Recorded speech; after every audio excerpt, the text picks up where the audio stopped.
Hello, I'm Fleur Ritzema and I'm the Deputy Editor of Metal Bulletin, and I'm here with Chloe Smith, who reports on the minor metals markets. Chloe, it's been an interesting start to the year for minor metals, so what's been going on? Well, yes, actually, the minor metals markets have mainly started the year quite positively. Indium, Bismuth, Antimony and Germanium prices have all been up quite consistently throughout January, and many of them are up in February as well.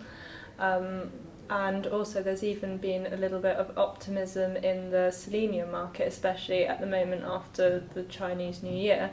There's been quite a lot more consumer demand, and even on tellurium, which has been fairly flat before now.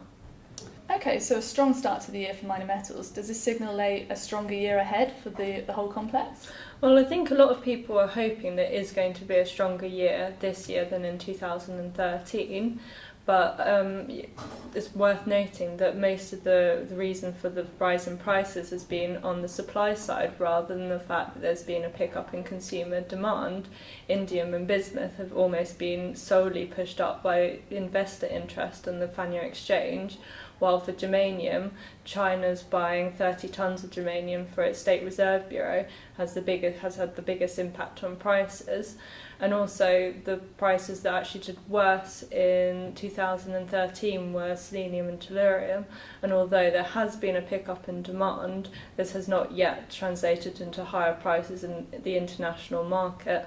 And also for indium, bismuth and germanium, those prices were actually rising already in 2013, and so although it is a positive start so far, that is not necessarily a new trend this year. So a mixed bag really for those minor metals. And what about for antimony?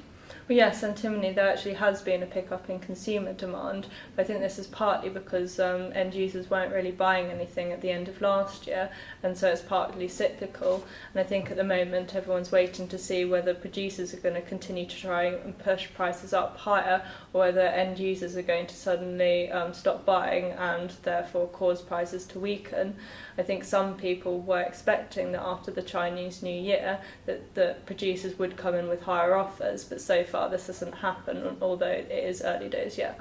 Okay, so the strong start to the year that we've seen already doesn't necessarily mean that prices will continue to rise throughout 2014, is that right? Well, not necessarily. I think that it's definitely much more optimistic in the market at the moment than it was, say, this time last year.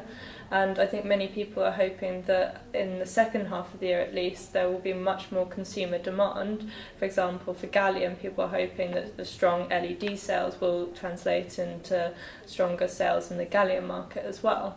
Okay, so are the markets expecting any major price falls in 2014?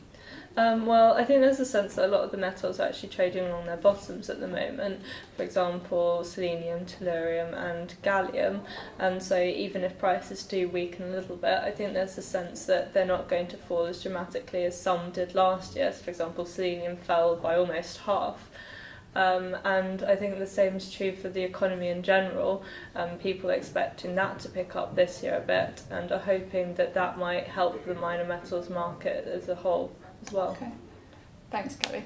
So an interesting start to the year for minor metals and some strong signals for the year ahead.